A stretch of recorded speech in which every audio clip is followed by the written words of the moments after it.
Hello, everyone. Good afternoon from Beijing. My name is Brent Haas. I'm Associate Dean and Director of Admission Affairs at the Yenching Academy of Peking University. We appreciate your interest in our program, and it's my great pleasure and honor to introduce what the Yenching Academy is and what it might be for you.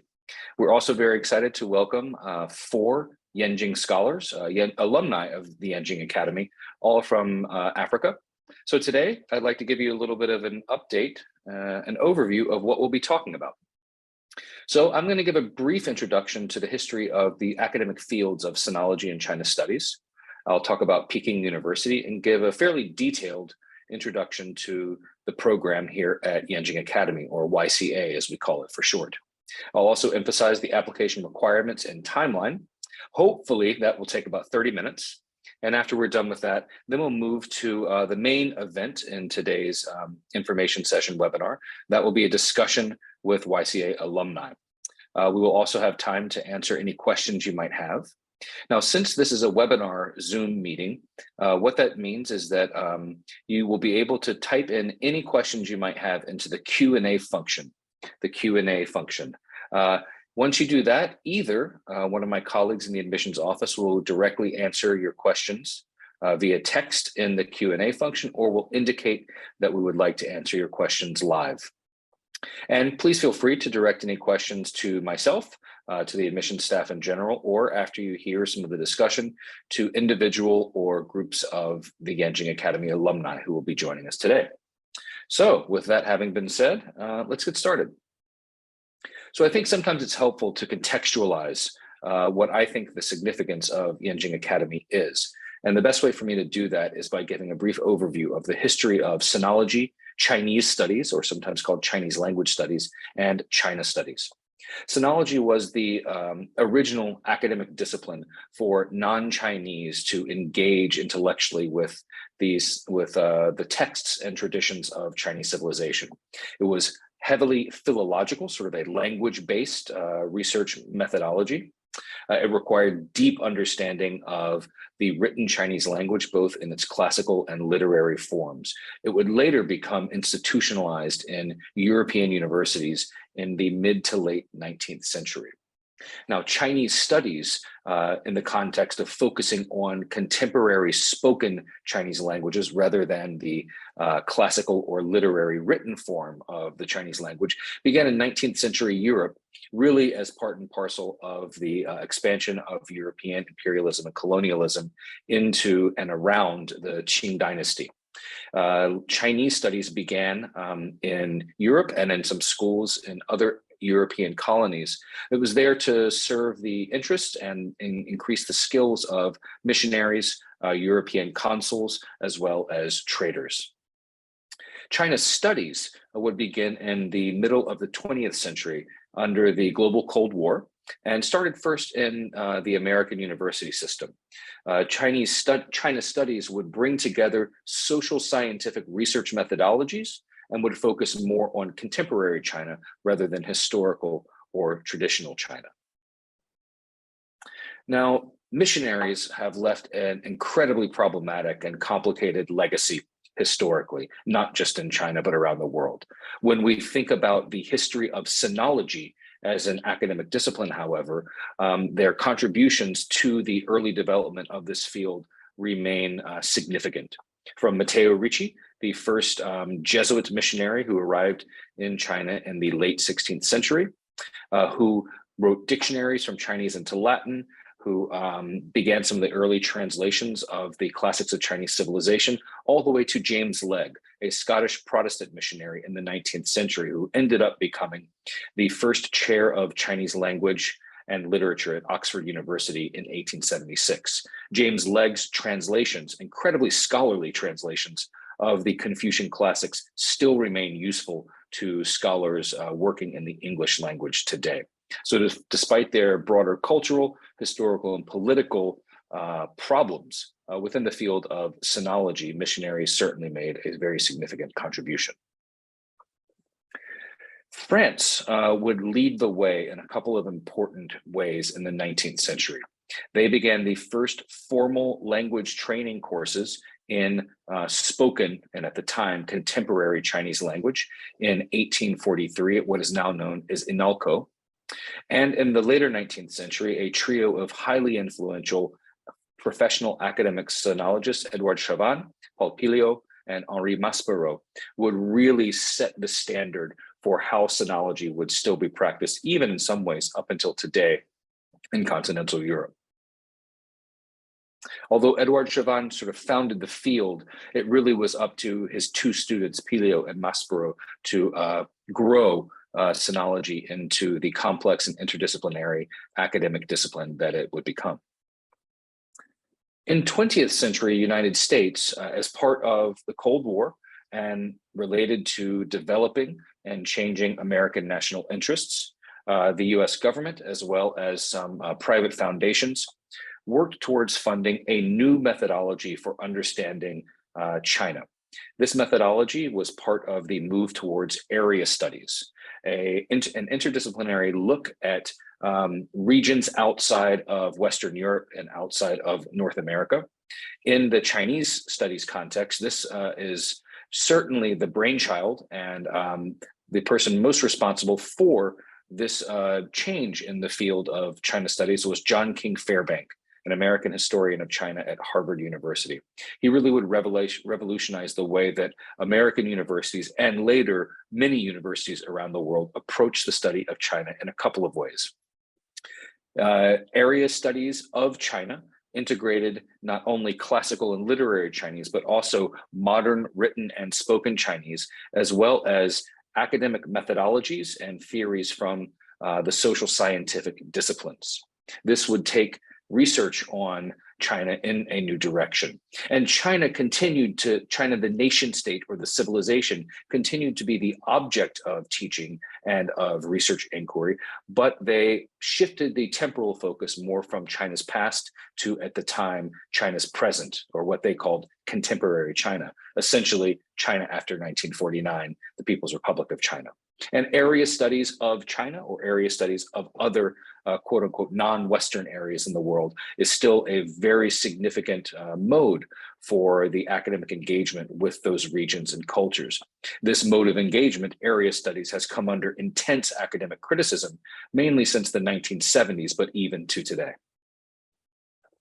So to summarize how the research and teaching on China looks institutionally, I think we have several points we can make. First, sinology still exists and is still practiced largely in continental European universities. The study and research on Chinese language, literature, and culture takes place in many universities around the world in what is often phrased as Department of East Asian Language and Literature, or the Department of Asian Languages and Civilizations. Similar names, you can find them repeated at many universities around the world. The area studies model of China or Asia also continues in research centers at universities, as well as in sometimes in departments by similar names. And at both the undergraduate and graduate levels, China is often a regional focus or regional subfield within other social scientific or humanities-based departments. For instance, having a major in history and a minor in China studies, or having a master's degree in political science with a regional focus on East Asia. And of course, you then have policy and strategy research going on in think tanks, generally in national capitals all around the world. But at this point, I think what's interesting to ask is what's missing from this, so-called grand narrative of sinology and China studies that is obviously largely focused on Western Europe and on North America. Well, the answer is quite a lot is missing. There are many different regional and national traditions of sinology and China studies outside of the Euro-American historical track. You see them in East Asia, most notably in Japan and in Korea, as well as a major school of sinology in Southeast Asia, sometimes in Vietnam and in other overseas Chinese communities as well. Imperial Russia and later the Soviet Union, and then the Soviet satellite states in Eastern Europe and Central Eurasia were also developing their own sinological into China studies research modalities, but their academic communities were generally fairly blocked off from too much academic exchange with other places around the world. So there's a lot going on here. And then we have Confucius Institutes, a fairly recent innovation that focuses on introductions to Chinese culture and Chinese language in cities all over the world. Should those be considered part of sinology or China studies? I think that's still an open question. But one thing we also haven't talked about is sinology or China studies within China itself. Obviously, the first, earliest, and in many cases, the best scholars of Chinese culture, history, civilization are the Chinese themselves, going all the way back centuries into the past, but also in the 20s and 30s of the 20th century and in the first couple of decades of the 21st century. Chinese scholars are increasingly engaging with the research output of China-related scholars outside of their country. And so there's a really interesting cross-cultural, cross-national academic dialogue going on about what does China studies mean today? And what does China studies mean in China at China's top university? That is what the Yenching Academy of Peking University is involved in as we speak. PKU is China's oldest and most respected institution of higher education, founded in 1898 as the Imperial University of Peking. If you're familiar with Beijing as a city, you might have seen this photo. You might sort of know where we are. We're in the northwestern suburbs of the city, just outside of the northwestern Fourth Ring Road. Beijing has 6 loop highways circling around it. PKU, or at least a portion of our campus, used to be part of an imperial summer palace complex, and so it is absolutely gorgeous. You can see lovely fall scenes, flowers. The lake down in the bottom left is probably the most scenic and most popular and oft photographed destination on campus. Yenching Academy has our administrative and teaching buildings in the Jinyuan Courtyard area in western central portion of PKU's campus. It is a really historically and culturally significant, as well as a beautiful place to live, to study, and for someone like me to work. PKU today has over 11,600 faculty members that are divided into 51 different schools and departments, as well as 10 key laboratories. The faculty, along with the administrative staff at the university, serve over 46,000 students and just under 4,400 international students. Now, at this point, I think it's important to note that after 2 and 3 quarters, very, very long years of COVID-19 related travel restrictions into China, I'm very, very happy to announce that beginning this semester, fall 2022, international students are able to come to China on student visas and join their classmates of Yenching scholars here in person. We already have about 50 or 60 international Yenching scholars with us on campus, or perhaps landed in China in the process of quarantine and transition to campus life. And we expect to have over 90% of our first year, it's the 8th cohort 2022 international Yenching scholars here with us by the end of December of this year. So very, very exciting news. So what is YCA? Well, most simply, we are a 2-year, fully funded master's program that focuses on the interdisciplinary research in China studies. I have run the admissions program here for, this is now my 4th time, and I've had the great pleasure of teaching about 5 different courses in history to Yenching scholars. And I personally attest to the fact that those who join us are truly outstanding.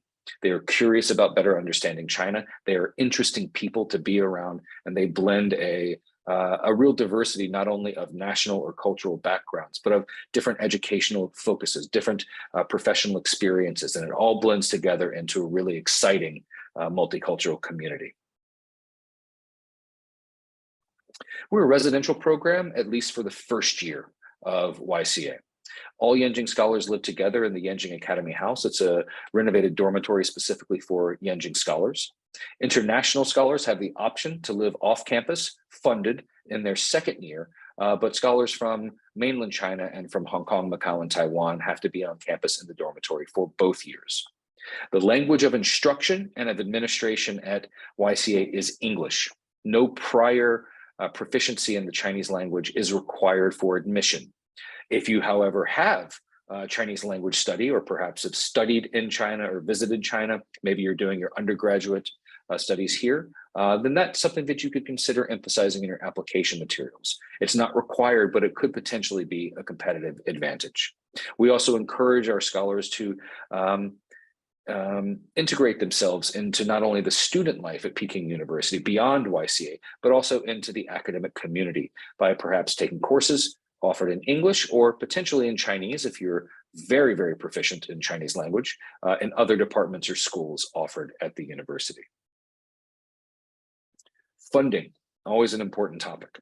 The Yenching Fellowship covers tuition, full tuition payment. It covers accommodation, first year in the Yenching Academy House, and second year, if you choose to live off campus, we offer a housing stipend of 3,000 renminbi, about $730 or $40 a month. That'll be enough to cover a private room in a shared apartment in Beijing, but probably not enough really to cover your own apartment, considering the rental prices in the city. We offer a monthly stipend for living expenses, also 3,000 renminbi. We offer round-trip travel to and from your home city to Beijing in your first year. And then there's a basic health insurance coverage specifically designed for international students living and studying in China. So you should think of the program as a 2-year fully funded MA program. However, we have an academic performance review at the end of the first year. There's some clearly defined standards like taking a certain number of academic course credits in year 1, maintaining a certain minimum grade point average, not failing any core curriculum courses, etc. If you pass that review, then you will be funded as well for the second year. So 2-year fully funded with an academic review. We also have other funding opportunities. The Dean's Research Grant for independent research in year 1, opportunity grants to, say, go present a paper at an academic conference, language enrichment fellowship for intensive language study in year 2, as well as positions that are paid like teaching assistantships, residential advisor positions, etc. Okay, this is a really important slide here because we're part of a process of defining what interdisciplinary China studies means in the already fully formed system of graduate education in China. And this is one of the ways that we've resolved that, and that is the research areas at YCA. These 6 research areas will be important to your academic experience here in 3 ways: when you apply, when you select a thesis advisor at the end of year 1, and when you graduate. At the application stage, you must choose one of these 6 research areas in which you plan to conduct your master's thesis research. As part of our review process, we will be looking at your degree or degrees. We'll be looking at the courses you've taken, your majors and minors, your concentrations, and your other degree granting programs, and perhaps any professional internship experience you have that might be connected to the research area. We have a responsibility to ensure that if you are admitted to the program, you are sufficiently well trained in these research areas in order to be able to conduct academic research at China's top university. You know, if you're applying to China Studies, Economics, and Management, but you've never taken, say, microeconomics, macroeconomics, statistical analysis, then it's going to be hard for you to reasonably conduct graduate research using economic sort of mathematical-based analytical methods. But if perhaps you have a pre-business degree or an MBA, and you've already run your own business and you have a good understanding of, maybe you studied organizational culture or leadership, and you wanted to apply to economics and management with a thesis topic that was more on HR policies or the organizational logic of Chinese tech firms, well, then that might make a little bit more sense. What I hope you understand is that if your degree or degrees and your professional experience doesn't clearly match up with the research area to which you're applying, at least superficially doesn't match, anticipate that we'll have some questions about that and try to address our concerns in your application materials. Then when you choose a thesis advisor at the end of year 1, the thesis advisor will need to be from one of the departments or schools connected to your research area. Let's say you're in China Studies, Law and Society, and you want to do a thesis that looks at, say, the reform of the Chinese judicial system over the last 20 years, then it would make sense that you have someone, a professor from the School of Law, perhaps, to be your thesis advisor. And then when you graduate, this is what's going to show up on your diploma. It would say, for instance, Peking University, Master of Economics, China Studies, Economics and Management. Peking University, Master of Law, China Studies, Law and Society. A sip of water. Okay. Here's a brief look at our core curriculum that all Yenching scholars take in the first year. On the upper left, we have China in Transition 1 and 2. This is a 2-semester interdisciplinary look at contemporary China. The first semester is co-taught by leading faculty members at PKU, and it's a large lecture plus immediate breakout discussion format. The second semester is taught by individual professors who co-taught the first semester, and it focuses on field research in the second semester. The field study is a week-long required course. It's a travel learning experience. You have lectures and readings to listen to and complete before the trip. You know, we do some tourist site visits as well, but we also have company visits, urban planning visits. You know, we go to actual archaeological sites and see Peking University archaeologists at their trade. And then it culminates in a reaction paper. The China Studies lecture series brings in different academics, brings in maybe artists, business leaders, diplomats to talk about the kinds of research that they're doing in their careers, or to give you an insider's look at some influential career paths and influential figures in the field broadly defined as China Studies. Then academic writing is a seminar, year-long, that gives you guidance and the sort of step-by-step guidance in how to conceptualize, plan, carry out, write, and defend a master's thesis. And all international students are required to take Chinese language in their first year, unless they have recently passed the HSK level 6. These next two slides show the elective courses that are offered this year by YCA. I want to emphasize, you know, in this first slide, you see economics and social sciences. The next slide are the humanities. I want to emphasize that despite these courses being organized in columns that are titled by the research area, you can and are encouraged to take elective courses, any elective courses you want. You are not limited to only taking elective courses within your research area. That would be not very interdisciplinary of us. And here are the major elective courses in broadly defined the humanities. They'll generally be more or less the same for 2023 to 2024, but there might be a few small changes. Most scholars at YCA have 2 different academic advisors in their 2 years here. And you can see the 140 academic advisors that we have come from the following 24 different schools and departments at PKU, the ones that are listed here on this slide. Your first year advisor, the faculty advisor, is there to help you select courses, introduce you to the faculty and academic community here, and advise you as you begin to develop your thesis topic. The second year advisor is your formal thesis advisor, who really guides you in the design, implementation, analysis, and writing of your master's thesis. We also offer a wide range of career development and leadership development opportunities through our colleagues in the YCA Student Affairs Office. These are all voluntary extracurricular activities, but we utilize the growing and influential YCA Alumni Network. We also have a new program as of last year, I think, where we have a professional advisor program, a professional mentor program, where you can select someone in a different field, generally in Beijing, get to know them a little bit, learn about their careers, have them share advice with you, and perhaps do some professional shadowing. And it works out pretty well because Yenching scholars upon graduation have a very, very high rate of success finding a useful, prestigious, and interesting next step in their career. About 20%, maybe a little bit more, go on to further graduate study.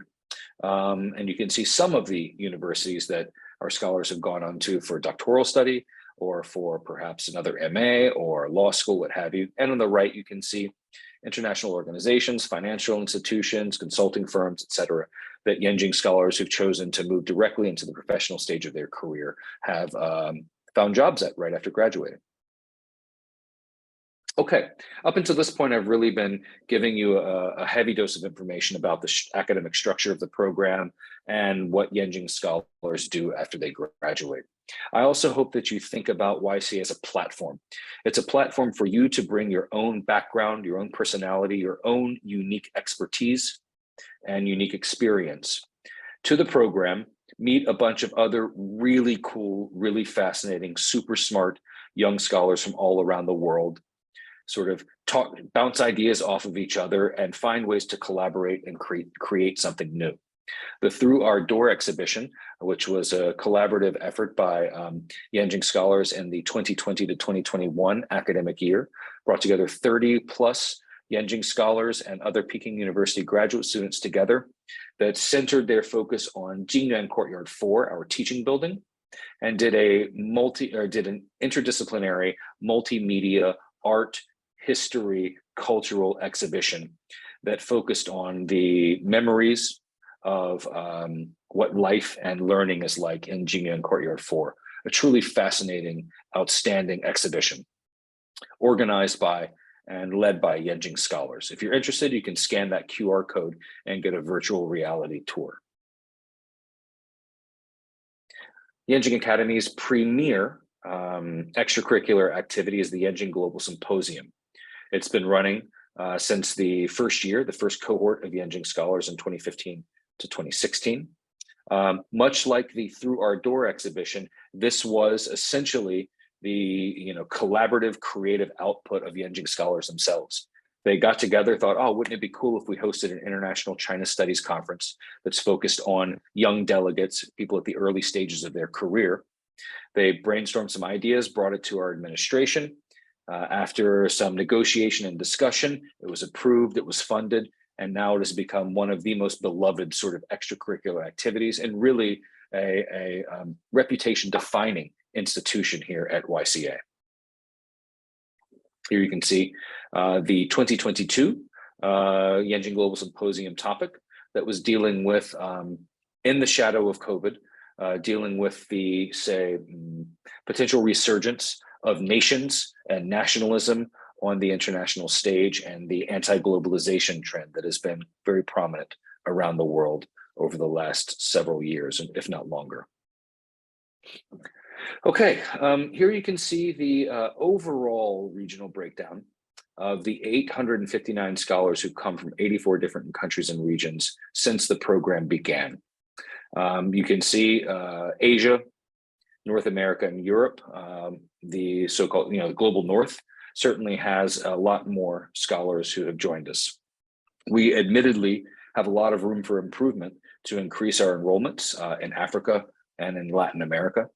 We recognize that and are working hard to try to improve that.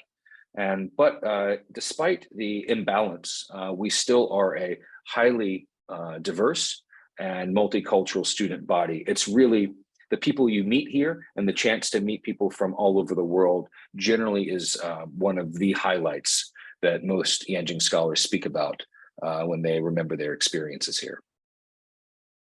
Over the first 8 cohorts, we've had scholars join our program as graduates of just under 350 universities worldwide. The top 18 universities that have placed the highest number of graduates in our program are listed here on this slide. Most Yenching scholars' highest academic degree is a bachelor's degree, although every year we have about 15, maybe 20% who already have other postgraduate degrees. They might be a law degree, MBA, or another master's degree. So we welcome applicants who are both wrapping up their bachelor's, their undergraduate experience, or already have a postgraduate degree as well. Here you can see the breakdown of research areas as selected by Yenching scholars over our entire institutional history. Politics and international relations and economics and management are obviously far and away the most popular. Law and society is a clear number 3 in terms of popularity, although in the 8th cohort of 2022, for the first time, law and society had more Yenching scholars choose it than economics and management. And then the humanities are about 20% of our students overall. This is not planned. We do not have a quota. This is not the so-called ideal breakdown of research areas. This just represents what the most talented competitive applicants in any given year chose for their research concentration. Okay. What are we looking for in a potential applicant? Well, we are a competitive funded graduate program at China's top university. We expect academic excellence of our scholars once they're here. And so we do look for an outstanding academic record in potential applicants to the program. We do not have a minimum GPA below which you can't be considered. It's not that you must be, honors, first class honors with distinction, or you can't get into the program. We don't work like that. We look at the overall application. We try to understand who the student is, but we do look for outstanding academic performance in the classroom. But we don't only look at your performance in the classroom. We want to know who you are outside of the classroom. So any extracurricular activities that are important to you, that you think maybe define who you are as a young individual, and maybe help us understand how you can contribute to our community outside of the classroom. We want to hear about those. Are you an athlete, an artist, or a musician? Are you committed to community service, to charity work? Have you, started your own company? What are the things that make you more than just a performer as a student in the classroom? We want to know about that. Because we are a culturally diverse student body, we want people who appreciate cultural diversity, who enjoy or have experience in intercultural communication. We are looking for students who have those values, because you will be joining such a multicultural student body and interacting with students from all over the world while being yourself in a different country, a different culture, and a different academic system. We are a China Studies graduate program, so we want to see your interest in the interdisciplinary study and research about China. You don't have to have a China Studies degree and want to become a professor and researcher on China Studies for your career to get into the program. But we do want to see a clearly defined reason of why you are interested in China, why you want to study China in China. And just like any job application or graduate school application, we need to see your reason. What is it that attracts you to our program? What is it that you hope you can gain from your time at YCA? And how do you think you can contribute to the overall life of the Yenching Academy's academic and social community? Okay, application requirements. The minimum requirement for consideration for admission, assuming you might be applying this year to enroll in 2023, is completing your bachelor's degree before the end of August of next year. Essentially, you can't come to grad school until you've graduated from college. Now, we have several different application tracks, one for scholars from mainland China, for PRC citizens based in mainland China, one for international applicants, and then another sort of application process for applicants from Hong Kong, Macau, and Taiwan. If any of you here are Chinese citizens or have residency in Hong Kong, Macau, and Taiwan, I would like to direct you to our website to see more about the specific details of the application process based on your citizenship, regional status, etc. Moving forward, I'm going to be talking about international applicants. So the application system opened on August 15th and closes on November 27th of this year. That is Beijing time on a Sunday in Beijing at noon. You apply online at yenchingacademy.netapply.cn. So here's what we need. English proficiency is required in the program. And so if you are not a native English speaker, or if you are not attending or have not graduated from a university or a graduate school that the language of instruction is English, then we need to see the standard English proficiency test scores, IELTS or TOEFL or Cambridge. So if English is your native language, or if it's not your native language, but you went to a university that is taught in English, you don't need to supply that certificate, that sort of English language proficiency test score. We need to see diplomas from any institutions of higher education from which you graduate. If you are currently enrolled in, say, a bachelor's degree program and haven't graduated, that's okay. We just need to see an official certificate of enrollment. Should you be admitted, then we'll need to see your diploma once you graduate and receive your diploma. We need official transcripts from your universities or graduate programs, official academic transcripts with your list of courses and your grades in those courses. 2 essays are required. The first is the personal statement. This is maximum 750 words, and this is your standard graduate school application essay.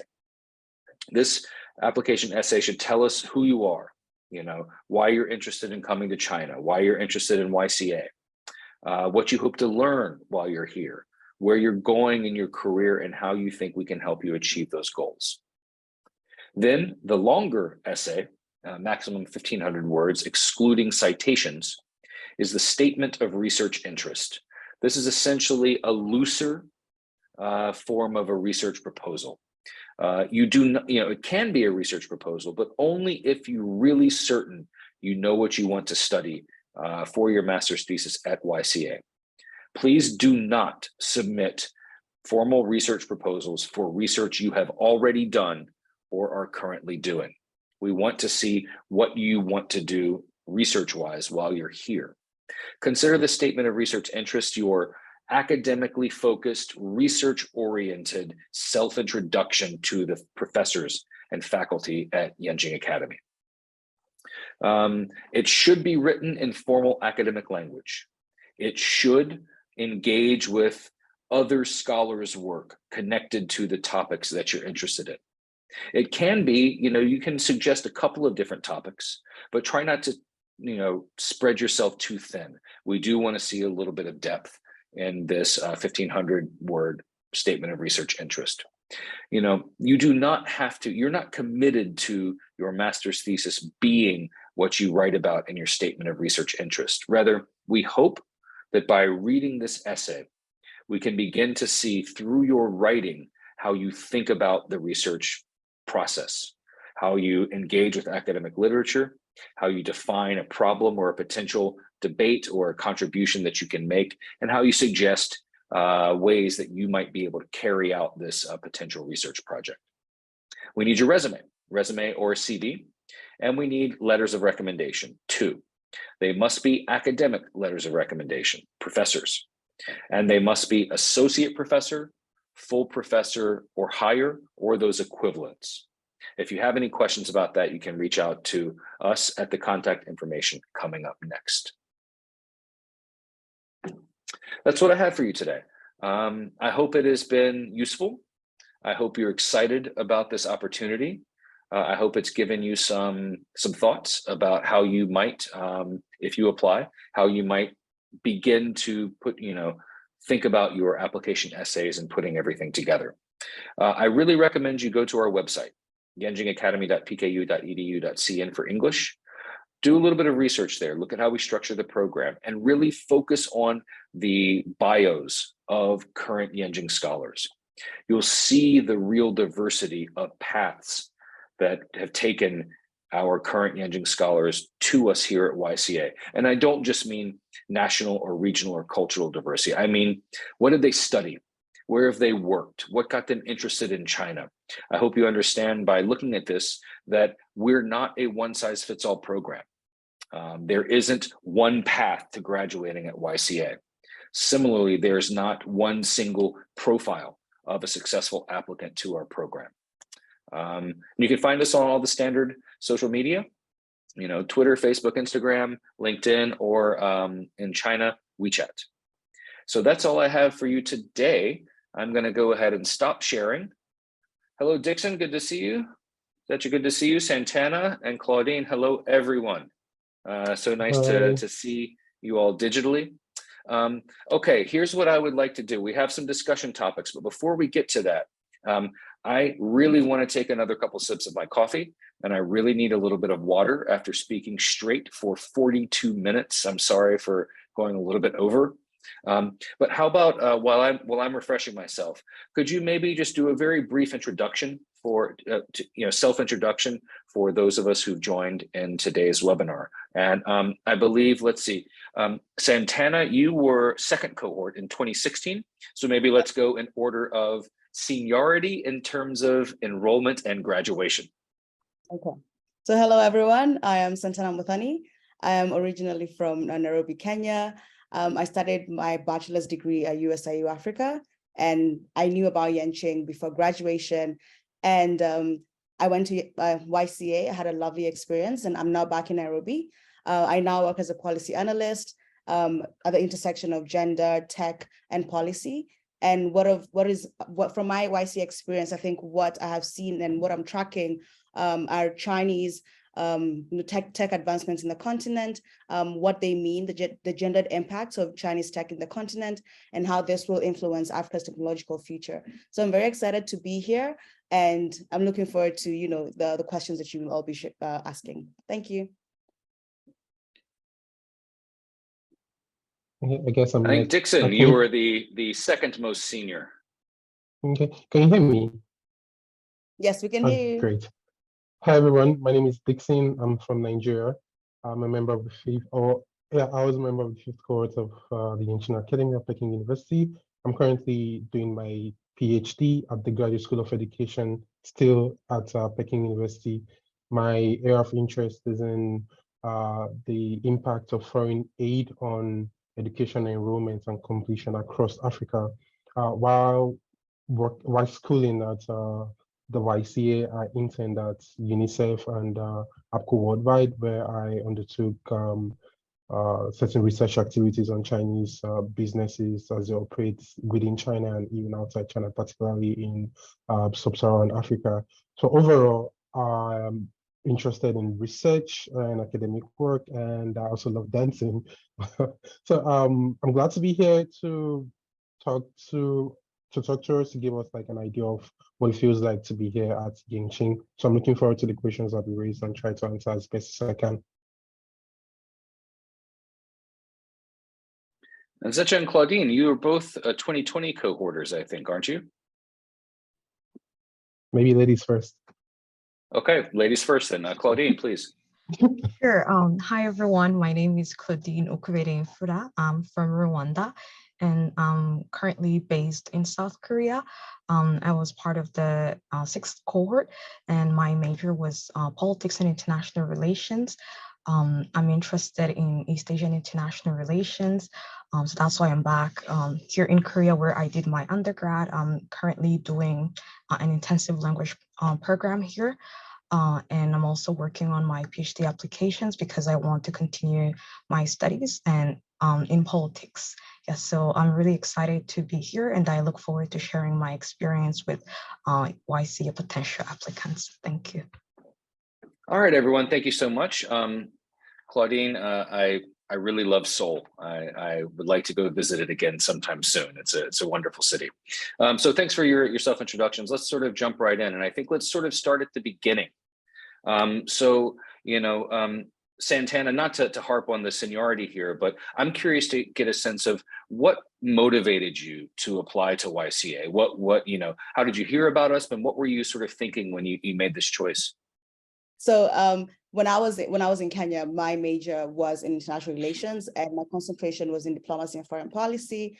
And at the time, I was also very active in my extracurriculars. So I, was in ISEC leadership while at USIU, and this allowed me to, meet, Chinese people, and I had lots of Chinese volunteers who would come to Kenya to partake in like health or education programs. And at the same time, my uni program allowed you to expected you to take on a foreign language. So I like taking the path that is not, often taken by others. So Mandarin is not a course that so many people would choose. So while at USIU, I was already learning Mandarin. So by the time I was almost graduating, I could speak some basic Mandarin. I could, order some food in Chinese. And I was also lucky that through the ISEC networks and people in the FAST cohort were already ISEC members that I knew from, way back. So when it was time to, just bouncing back and forth after what do you do after your undergrad. I remember Wadeza was in the first cohort, so I know her from way back, and she was able to tell me about the program. And when I applied, I got in. Yeah. So I think also for me, I think at the point, it's where like at the time we have seen like, the continent. I think at the time when I was applying, we'd seen lots of Chinese engagements, so politically and economically. And at the time, the Chinese government was actually building the road to my university. So it was very, in my face. And I think at the time, it's where there was lots of misconceptions around Chinese presence in Africa. There was still lots of xenophobia. And for me, I think it was a point for me to, get more in-depth knowledge on how to navigate such complex, cultural relations. Oh, excellent. I think, the mandatory studying of foreign languages at the university level, or hopefully, much earlier, is a really, really wonderful educational policy. Zecha, what about you? Tell us about your sort of motivations. What attracted you to the program? How did that work for you? Okay, for me, my passion for Dean was involved in creating the Schwarzman Scholars Program. So he came back very excited to talk about the program. And then that's how I got to know about China. And I chose to do my undergrad in China at Wuhan University. Yeah, so like I was saying that my interest in China began in high school, and that because our dean was involved in creating the Schwarzman program. So I went to Wuhan University to do my bachelor's in finance. So with my interaction there, I got really to learn deeper about how they do business, and it's quite very different. So I chose to choose that path. And when I graduated from there, I joined Barclays Bank, where I was involved in creating the China desk of the bank. And then as I worked there, I realized that there's some loopholes in my China experience. So now I came across YCA, where I really saw that that's where the loopholes can be filled in. So with that, I applied to the program, and that's how I ended up being in YCA. All right, excellent. Yes, Wuhan University is a really wonderful university in China. It's one of we get a lot of students placed at YCA through our domestic mainland Chinese admissions process from Wuda, from Wuhan. So now we've heard from a couple of our alumni about why they were interested in applying. Now let's sort of talk about the next step. And how did you prepare yourself, or how did you what did you emphasize in your resume? What did you think would make you a competitive applicant to the program? So let's maybe hear from Dixon. Let's have you take that one. Okay, thanks. So for the resume, I try to emphasize my academic background, since the Yenching program is an academic program, right? So before applying, I already had some papers published, so I put those in, attended some conferences as well. And then there were also other volunteer activities done. So I tried to put all of those information into my resume. The idea is this: you have to realize that your competition is much more outside of your country. Like the Yenching program is a global program, right? And what I tried to do was just to put in as much information, information that are relevant to the program as much as I can to help me stand out. And I just have like 5 things to say, particularly for prospectors. You can follow this principle because that's what I follow. So for your resume, you have action, collaboration, tools, result, and degree. So the first is this: action. You try to use strong verb like I led, I prioritized, I designed, stuff like that. So let whoever is reading your resume know exactly what your role was, even if you collaborated with someone else. And then the next will be collaboration. So did you work with a team? Did you work with clients? Did you work with customers? Did you work with stakeholders? You also have to state that into the information. Then the next is the tools you use. Did you use like a software to, if it was a research, what analytical tool did you use? Did you go into the field? Did you use like a statistical software, say Stata or stuff like that? And then the next will be your result. So after you've taken the action, collaborated, and used the tool, what was the result? What was the outcome of what you've done? And then the last for me is a degree. So to what extent did you achieve your goal? It's kind of helps project your efficiency or effectiveness. So I just wrote down one example, and it's so I led a data team using Stata to analyze customers' data for a product roadmap and business strategy that increased their sales by 30%. So you have all of this information within just one line, and that's one aspect of, let's say, your experience. And then you go to the next and you follow that principle step by step. So whoever is reading your work knows exactly what you're talking about. That's very useful, Dixon. Thanks. Would you maybe do our attendees a favor and type in the chat function and make sure you send it to everyone? Sort of give them that roadmap. That could be helpful. Interesting. Okay. I frankly wasn't expecting you to give advice on how to write a resume, especially because you emphasized how academic you were before coming into the program, and now that you are a doctoral student or perhaps doctoral candidate here at Peking University, on your way to a life in the academy. But wow, Yenching scholars never fail to surprise me. And I want to emphasize also, this is good advice from Dixon, but what things you hear in today's discussion and the information I gave you might not necessarily apply to you, and that's okay. There isn't one way to get into the program. So maybe Santana, would you share a little bit of your experiences about, how did you think was the best way for you to present yourself, given your own unique set of experiences and skills? Mm-hmm. Okay, so I think for me at the time, I kind of had like an insider's view of what an ideal applicant would be. So in addition to talking about my interest in politics and international relations, and especially in Sino-Africa relations, and especially and even when it comes to the political, cultural, and economic relations that Kenya, for example, is having with China, and this traces centuries ago. I had to bring that while preparing for that application, and I was also really emphasizing my extracurricular life at university. So I was very involved as ISEC president. I was very involved in the wider university body. So I used to train other student leaders on how to lead successful organizations. I was awarded twice as the most outstanding club leader while doing my undergrad. So I had a mix of academic prowess and a really good extracurricular record.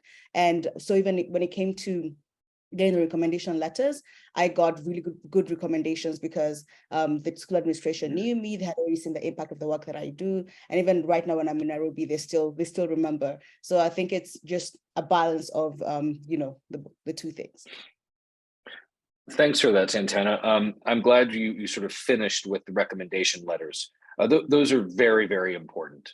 And I know that, the significance of recommendation letters aren't necessarily equally important in all sort of university systems around the world, but it is something that's very important to applying to Yenching Academy.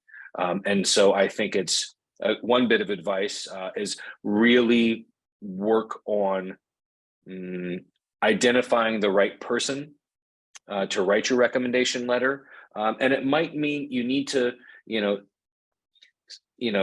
just any professor that you take in a class with might not be the ideal person. And you need to, if you can, try to really speak to them, tell them about the program, tell them about what you want to do here.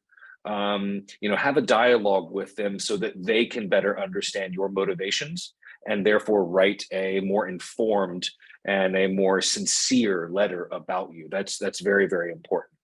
Another bit of advice, share your application documents with them or with any other academic mentors you have, or with other, friends or colleagues who have maybe already gotten into a similar kind of graduate program. It's always good to get feedback from multiple perspectives. This is an interesting moment. I think we have a question in the Q&A function that, ask the question in the reverse. The question is, what makes many candidates fail to get into the program? Do any of you have? I mean, I guess I'm the only one with experience about knowing, who doesn't get into the program.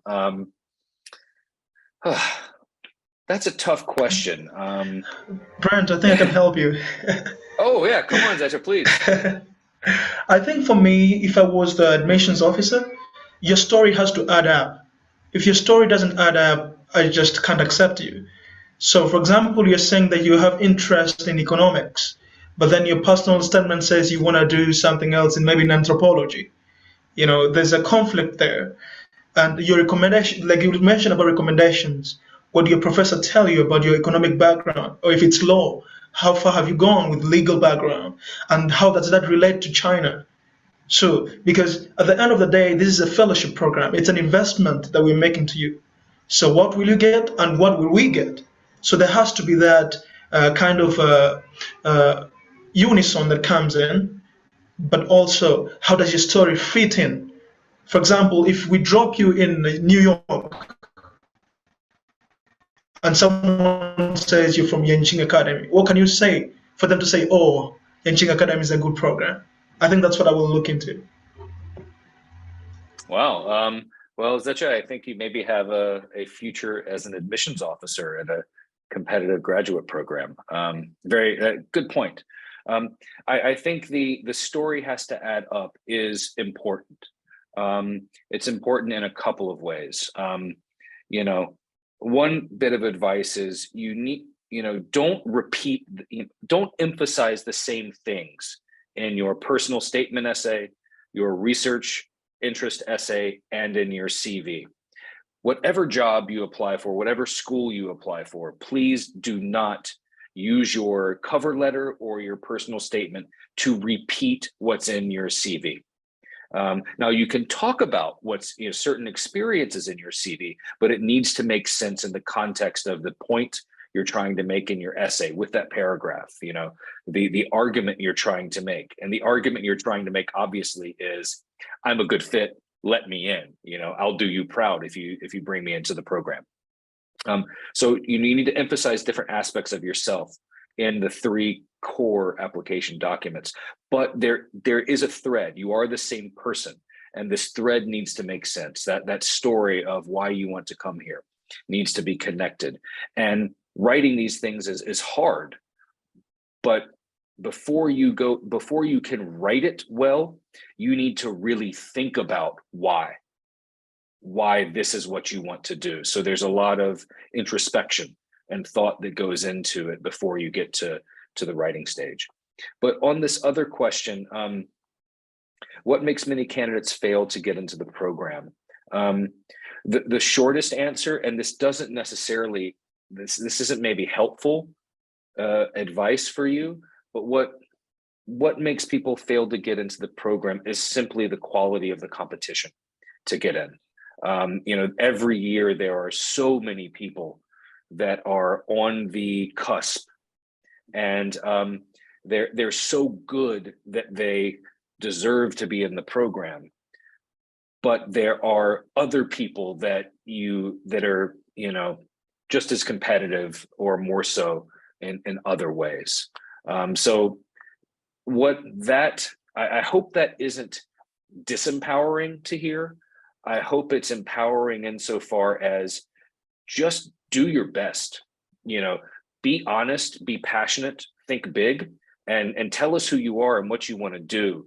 Because that's really the only thing that you can control, aside from the way you write your resumes. Thanks to Dixon, there are a lot of things that you can do, but the end result is really just the end result is out of your control. So just do your best. Thanks for that, Zecha. Interesting, and thank you for your question. Okay, let's move on. So we've talked about motivation to apply, sort of preparation for applying. Okay, now let's move to you're here. You're already at YCA. I'd like to hear a little bit about Claudine. Maybe let's go to you. Tell us a little bit about what your life was like here. It can be courses, it can be social life, it can be anything. Just what was life like at YCA for you? Yeah, thank you very much, Brent. So before I even started Yenching officially, I was super excited to get started. So the first thing I did was teach myself Chinese for a month or 2 before the program. Of course, at that time, I still believed that we're going to be able to go to China, even though that did not happen. I'm so glad that I got into the mood of learning Chinese before even the program started, because as a result, I did not start in very basic class. I actually moved to the next one. So that was really exciting. So because everything was online, I knew that I'm gonna get from the program what I invest into the program. So I made sure that even when it was too early in the morning for me, I still attended classes live. I still tried to participate as much as I could. I made sure that I have time during the weekends to participate in the social events organized by my classmates. And as a result, I was able to make really good friends from YCA that I even talk to now. And I feel like my experience at YCA was a rich one because of those people. I got to meet people who shared interest with me, and we could really talk about a lot of things together. So that's one thing. And the second thing is that during the second year, I applied for the intensive language program. So I kept on learning Chinese even during my second year. And that's something I'm really, really grateful for, because language training is actually really hard. And it's not always that you're going to find someone who's going to pay for your language training. So I'm really thankful for that. And I'm glad that over the last 2 years at Yenching, I was able to improve my Chinese a lot, even though I still need to do a lot more work on that. And I was also able to become a teaching assistant during my second year. So that was another really meaningful experience, a chance to work together with professors, take classes like for the second time. I interact with scholars from a different cohort. That was another really rich experience. And because of that, even now, I'm still doing things with YCA scholars. Like I'm leading a book club with a friend. I'm serving as a YC alumni secretary. So I feel like at Yenching, like in summary, you definitely gonna get from the program what you invest in. There are lots of opportunities, but if you really do not stay proactive throughout, you're gonna miss out. So like for all of you who are thinking about applying to YC, think about all those opportunities and think of what you can make out of the program. Yeah, that's it for me. All right, thanks, Claudine. Yeah, the Chinese language it never stops. It is definitely a lifelong process. So I'm glad did any of you others do the second year language enrichment fellowship? Yeah, I did that. Okay, excellent. I'm glad that we offer that, and I think it's worthwhile. I'd be happy to even increase the quota of the slots available for it, because it's really an important thing. Santana, how about your experience? And I know that you were second cohort, and there could have been some things that have changed since then. We've become more of a mature institution. But what was your sort of daily life like? Yeah, so I think when I knew I was coming to Beijing, I think it's where at that time it's where, like deep inside, I knew that if I really want to understand China, if I really want to grow my knowledge on Chinese culture, politics, economics, I really needed to be there. So when I came to Yenching, I was very excited to look at the courses that were being offered. And I found that all the courses, since I took on the politics and international relations track, they were aligned to things that I wanted were interested in. And what I also love is, YCA is multidisciplinary.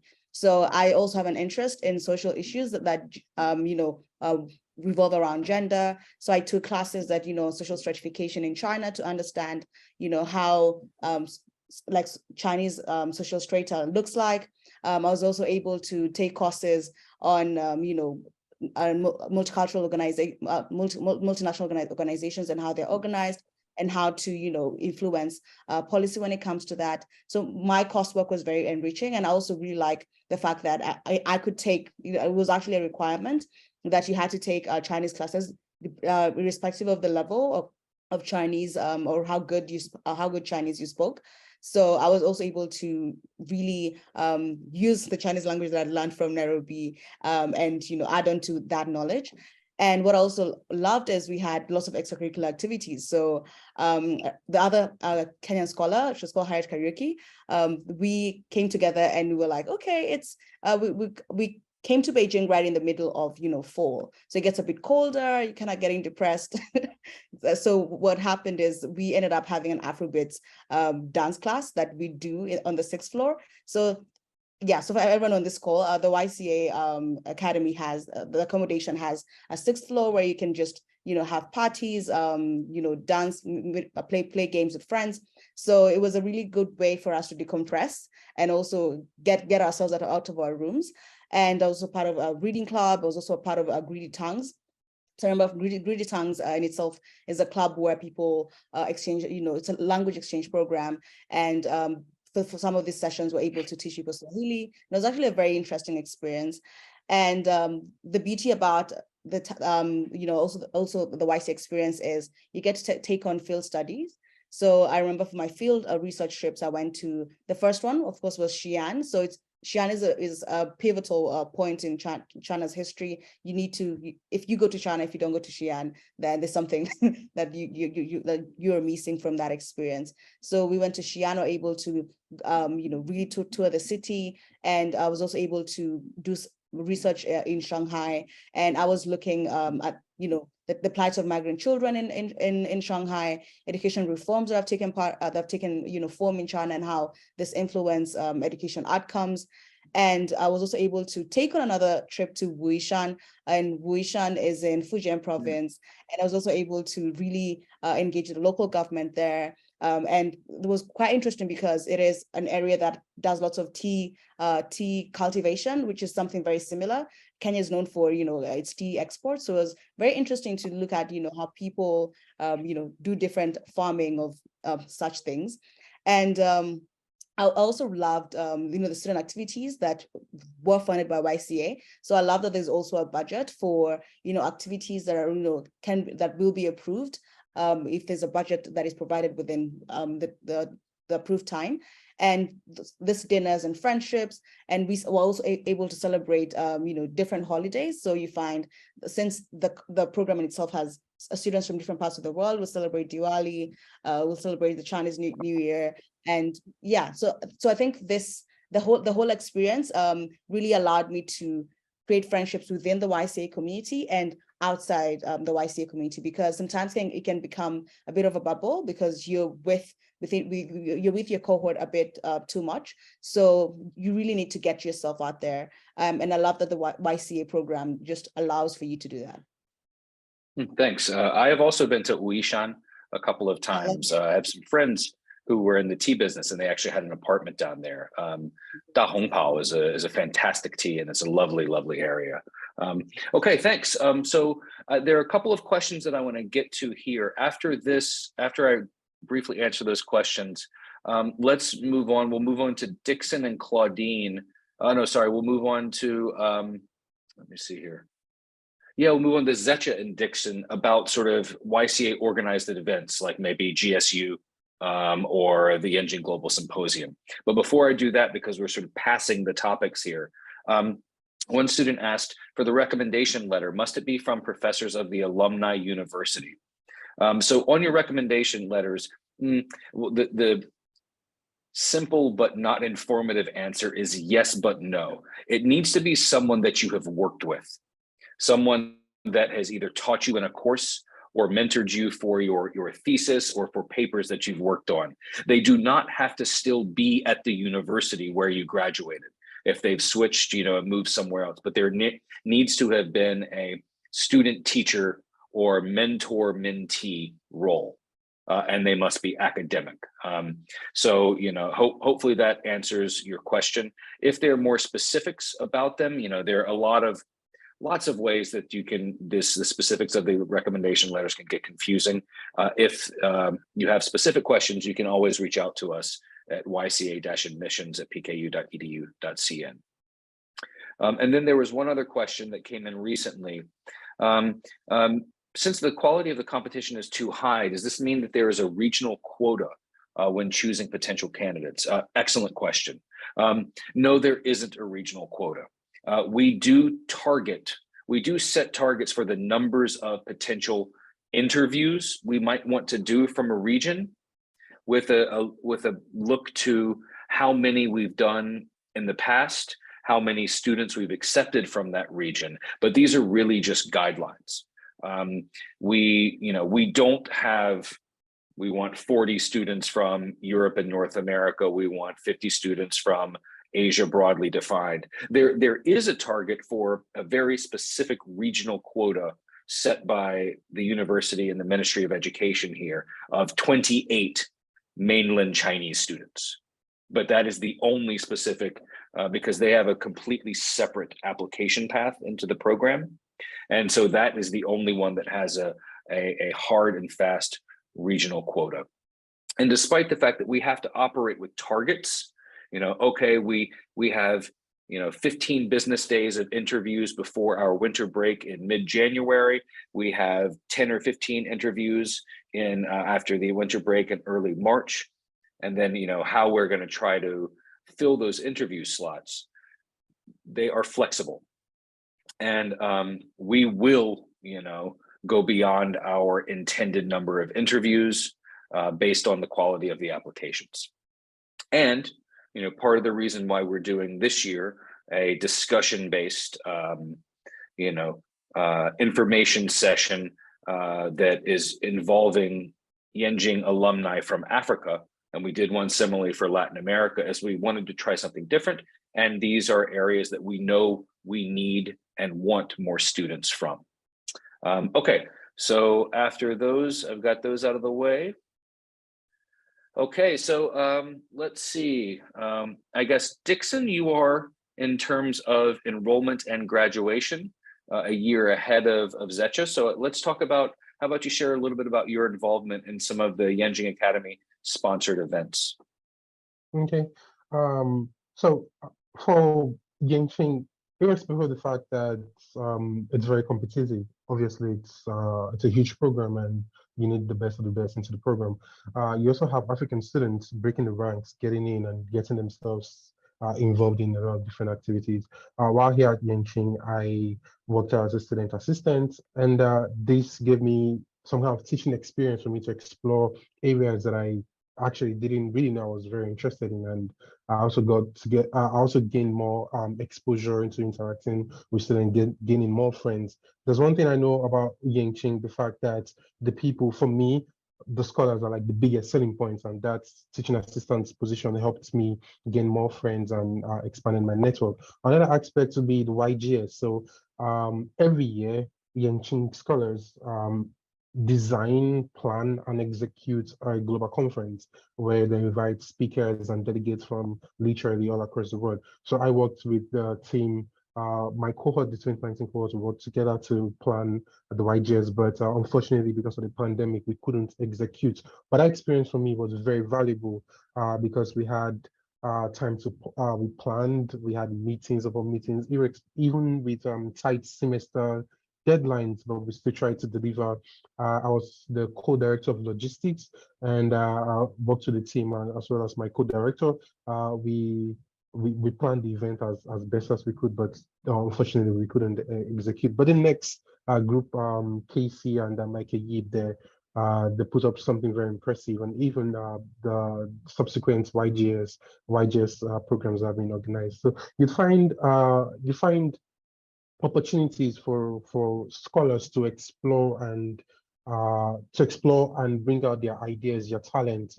You'd see your talents come to life. You see your ideas come to fruition because of the support network that you can get from the YCA office as well as your colleagues.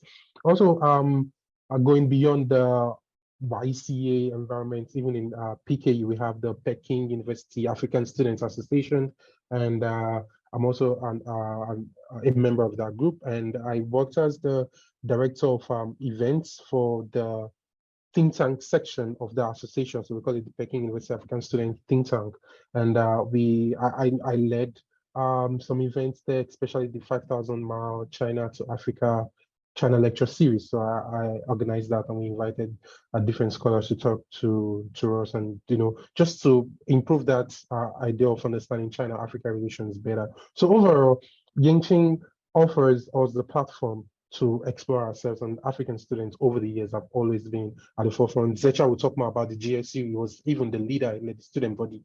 So you'd see different persons.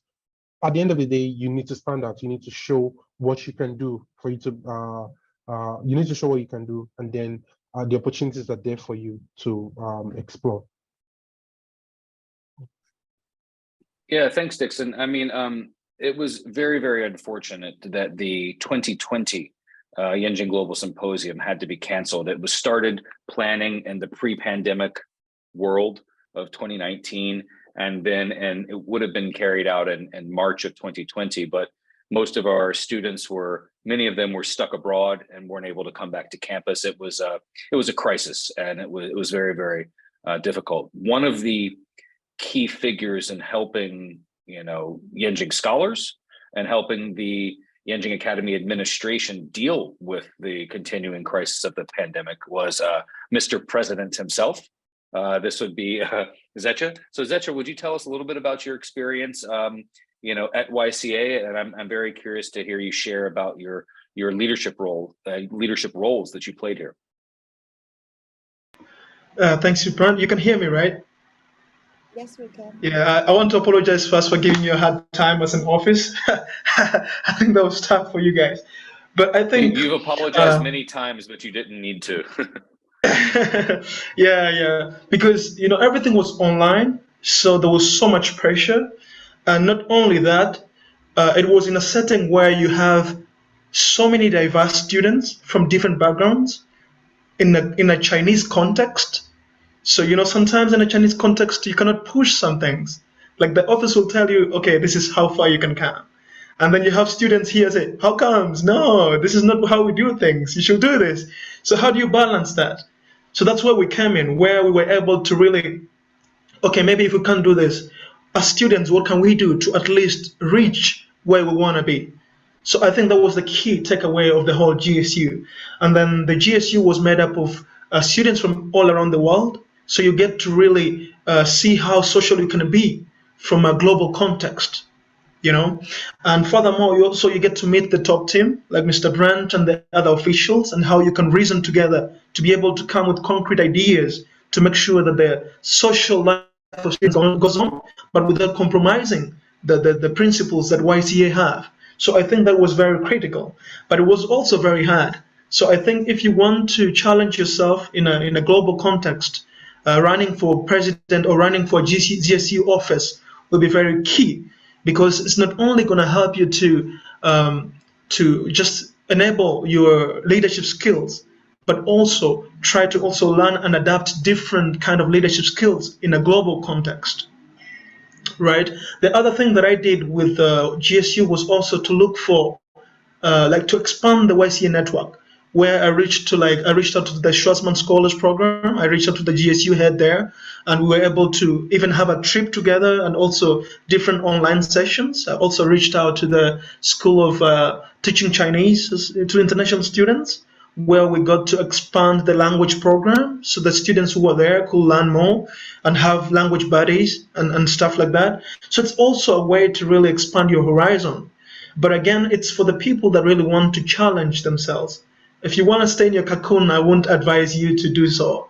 But if you want to really expound what you think you can do, I think this is a very good opportunity to be able to do it. And moreover, it's also one thing you can write in your CV, or maybe in other leadership programs that you can put in such an experience, because it's a global experience in a Chinese context, which is very rare to find. So I think that's the whole idea of how it was like. Thanks, Zesha. I think, coming to YCA as a student is an intense intercultural learning experience, both engaging with people from around the world in your cohort, but also engaging with learning your field China studies and your sort of disciplinary focus within China studies, learning Chinese theories and understandings and approaches to academic topics. But I think you and your colleagues in GSU every year, you also, when you're in that kind of role, you're learning about how institutions in China work. Now, not that YCA and PKU are representative of all institutions in China. I'd like to hear from about thesis topics. So Claudine, tell us about your thesis topic and how it worked interacting with professors and thesis advisors at YCA. Yeah, thank you. So my thesis topic, I did a comparative study of China's and Japan's image in Africa using Rwanda as a case study. So first of all, I'm interested in like images, a country's images in international relations, things like perceptions. So that's the major reason why I chose that topic. But also, as I said earlier, I'm interested in East Asian international relations. So that's why I compared China with Japan. And I chose to look at Rwanda's case because I was located in Rwanda. So I think for most of us on the sixth cohort, because we were stuck in our home countries, we had to think out of the box because we had to accept the fact that there are certain resources that we're not going to have access to. So we had to use what we had at that time. And because I was in Rwanda, it was a perfect opportunity for me to actually do research related to Rwanda, maybe something that I may not be able to do in the future. So yeah, that's what I did. My methodology was surveys and interviews. So it was great that I was in Rwanda because I could easily contact like diplomats and like ambassadors because I was located in Rwanda. And when it comes to communication with my supervisor online, of course it was tough, but I'm really glad that he was willing to make time. Sometimes we just text on WeChat, we would have like a video call, or we would just email. And I think it was the same thing for most of my classmates. I'm gonna be honest, it was tough. It was really tough, time difference. But again, I think it was a challenge that helped me really understand and realize that I love doing research. This is something I want to do even in the future, and that's why I want to go to PhD. So I think writing thesis at YC is not only a great chance for you to write about something you like, but it also helps you realize what you want to do in the future. Do you want to really stay in academia? Do you want to go out and do something meaningful in the world? So yeah, for me, thesis writing was that kind of experience.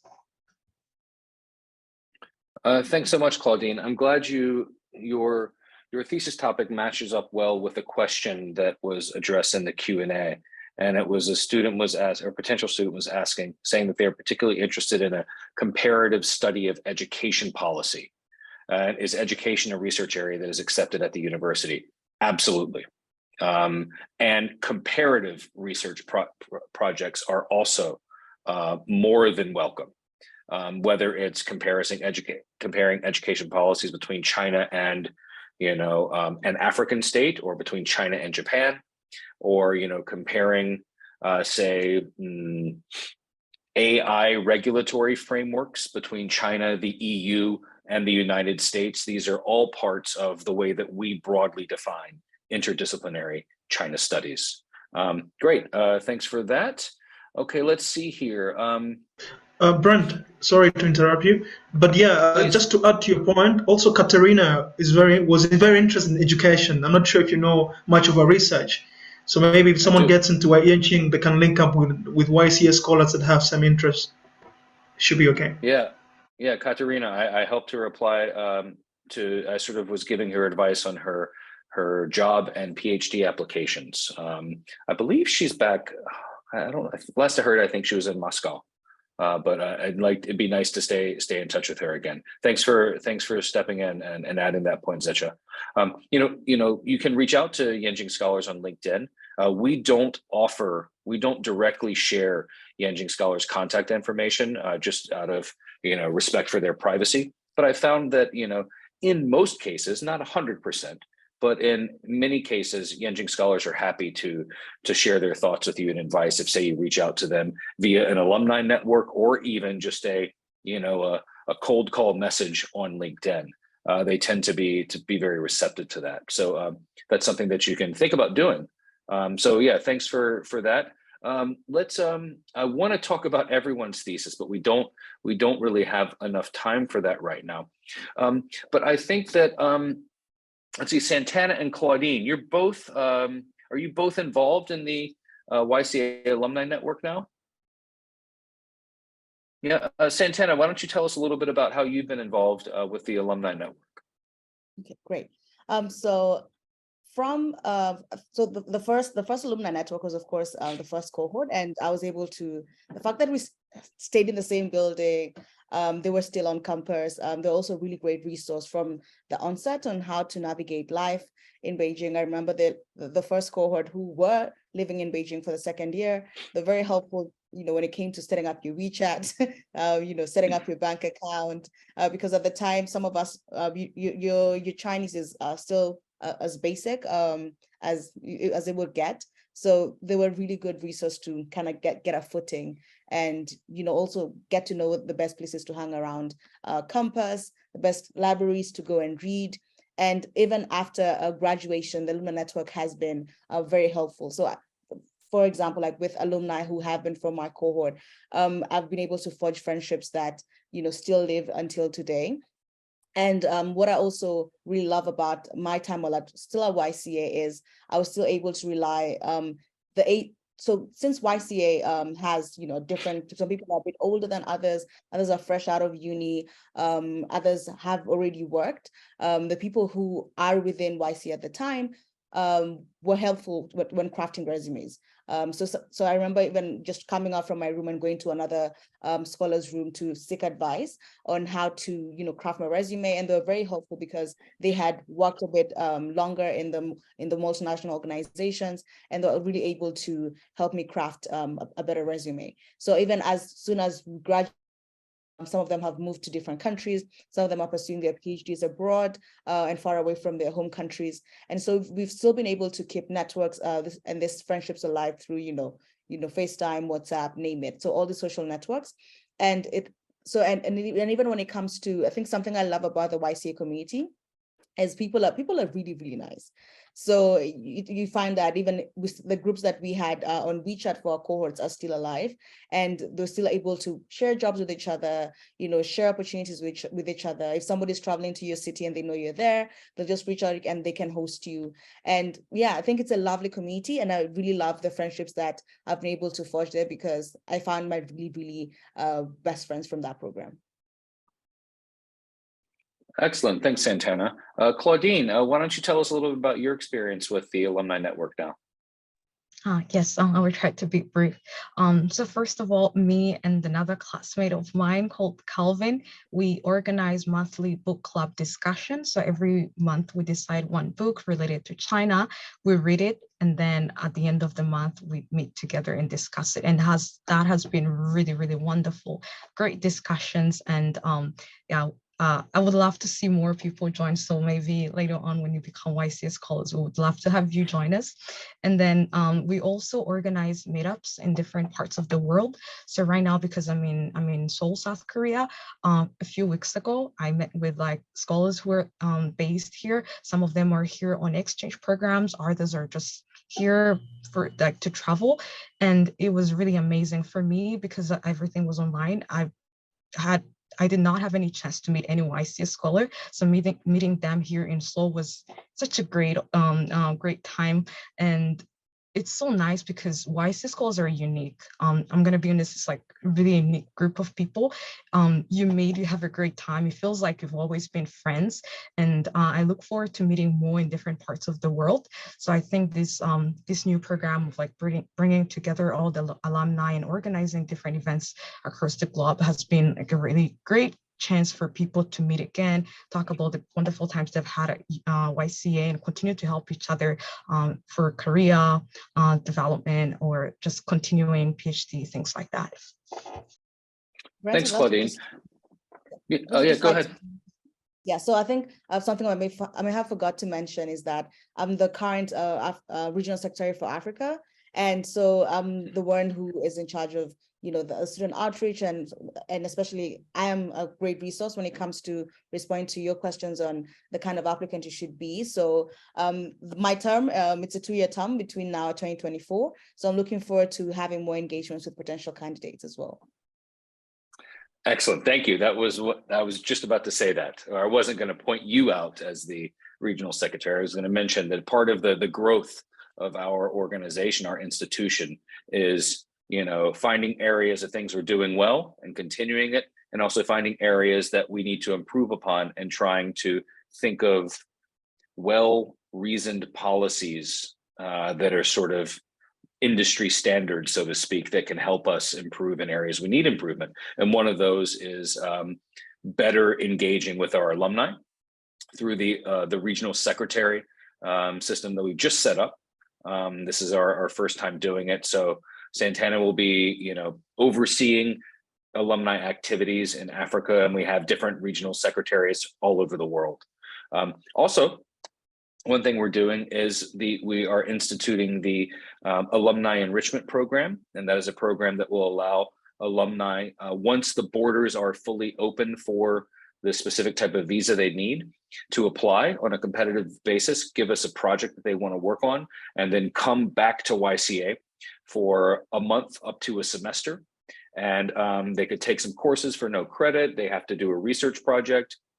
They'll have some service they need to do, like weekly office hours to advise and get to know students, and then give us a presentation or some sort of creative output that is the result of the research project that they were working on here. So that's a way for us we were responding to the Yenching scholars who had their experience in China cut short or completely prevented because of travel restrictions due to COVID. We started with that motivation, but we thought it was such a good idea that it's one that we wanted to become one of these long-lasting institutions here at the program. And that was from student suggestions. So, we are really open to you not just helping us define what China studies means in China, but helping us shape what the Yenching Academy is and what it can be. Okay, well, let's move towards wrapping up. But I'd like to do so, I have a few other questions that I wanted to talk about, but maybe let's just give the floor to each of you. Is there anything that, I would love to hear from all of you if you're willing to do so, but, what if this is the last thing we're going to say, in today's online info session, what would you like to say to the people joining us now, or perhaps watching the recording? Is there anything that you would have as a sort of concluding remark? And maybe, let's see, whoever's ready. I'd love to hear from all of you, please. Okay, let me just go. I would say do the work yourself, do the research, delve into understanding the Yenching Academy, look through the website, try to see what the program offers. This way, this would help you develop a very good application document. So read through the scholars' bios, reach out to different scholars. At the end of the day, just try as much as you can to understand what the program offers, and then do the work yourself. You don't need to outsource it to anyone to help you develop anything. Just do the work yourself, and then you take pride in the result of the outcome of your application. Where you feel like you have issues, reach out to scholars. I would always say this: the biggest selling point for Yenching for me are the scholars, and there's this image of Yenching being a mini United Nations. You have scholars from literally all over the world, and they have different interests. So irrespective of whatever your interest lies in, you definitely find somebody who is interested in that in Yenching. Reach out to them, and they'll be very willing to assist you.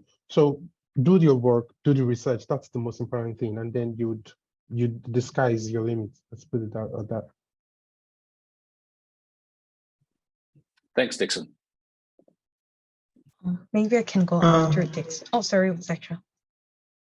No, I think we can do boy girl. It's okay. You can go next. All right. Maybe following Dixon's point, if you've already done your research and you're convinced that you really want to go to Yenching Academy, please don't let anything stop you from doing that. Because if you really want to go to a place where you can get to know yourself better, find what you really want to do for the rest of your life. And if you really want to meet a group of people who are going to shape the way you see things and see the world, Yenching is the right place for you, because I learned so much from people who I met there, and I'm sure that for the rest of my life, I will always remember Yenching as a place that shaped me as a person, and I would wish the same for you. Zacher, you can go ahead. Yeah, Santana, thanks. Okay, so I think a lot had been said, but just to finish up, I come from the economics track, so it's all about investment. They have a lot of money, they want to invest in people, not give people. So you have to convince them that, you know what, I'm worth investing in. So it's very critical. And I think a big part of that is you have to have a story with China. What's your story with China? And what's your story beyond having a Chinese education? I think once you show that, getting an interview will be very easy than just bluntly just coming and saying, I want to apply to the Yenching Academy. No, try to focus your experience and see where China comes in and where YCA can take it to the next level. So basically what I'm trying to say is you have to dial everything down. Because, for example, if you want to, for example, in my case for me, I wanted to bridge China and Africa in terms of investment. But that's a very big area. Where exactly? I was doing it in corporate and investment banking. So it's very unique, it's very direct to the point. So when the committee sees this, they can now say, okay, so this guy can do it from here. Don't be too general. Try to dial it down, and I'm sure you'll get an interview and be one of us. Yeah. Looking forward to seeing you guys. I think for me, it's I am glad that the rest of the YCA scholars have been able to bring out what I had as my suggestions. But as it is, we are a resource that you can lean on. As we mentioned, we're very receptive. So we will respond to your LinkedIn. We'll also I'll post my contact details, and you can reach out in case you'd want to do that. And what I'd also want you to do is please have fun when you get to Beijing, because I think it comes very easy to be trapped. You're in your room, you're rushing to meet the requirements, be in class, pass, but please have fun. And there's so many ways you can have fun. Please ensure that you're leaving your room to probably go get food. It's very easy. China has also become very convenient where you can have order Waimai. Waimai is takeout. So you find that from Monday to Sunday, it's very easy for you to actually have takeout. But YCA and even PKU has canteens whose food I miss until today. So I was talking to Dixon yesterday. We were talking about the Mala Xiangguo from the Shaoyuan 5 canteen.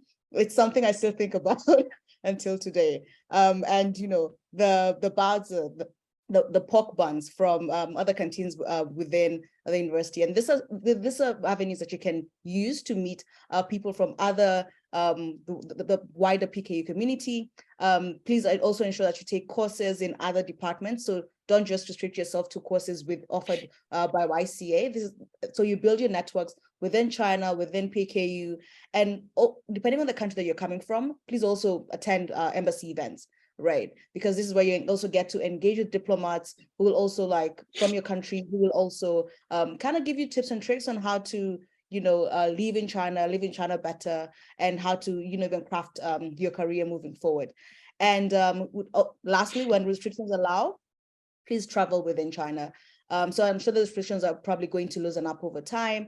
So for me, I think what really made me courageous enough to, even speak Mandarin that I still do until today is I would take a random trip to, a village. I'd take probably a flight to Shanghai and then be like, oh, I don't want to go back to Beijing. Then I'd take another flight to Guilin and just end up on a boat in Yangshuo, and I'm alone. I have to figure out how to order food, move around. And this experiences really gave me a lot of courage when it came to navigating my life around China. And I'm really appreciative of that. So use this as a resource. And in a nutshell, yes, please ensure you do have fun. Thank you.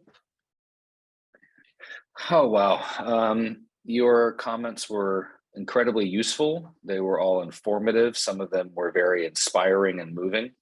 There's so many things I want to respond to, but there's no point. I think you five have said everything we need to say, better and more direct than I could say it.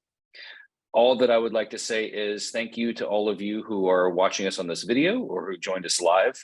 Thanks for your interest in Yenching Academy of Peking University.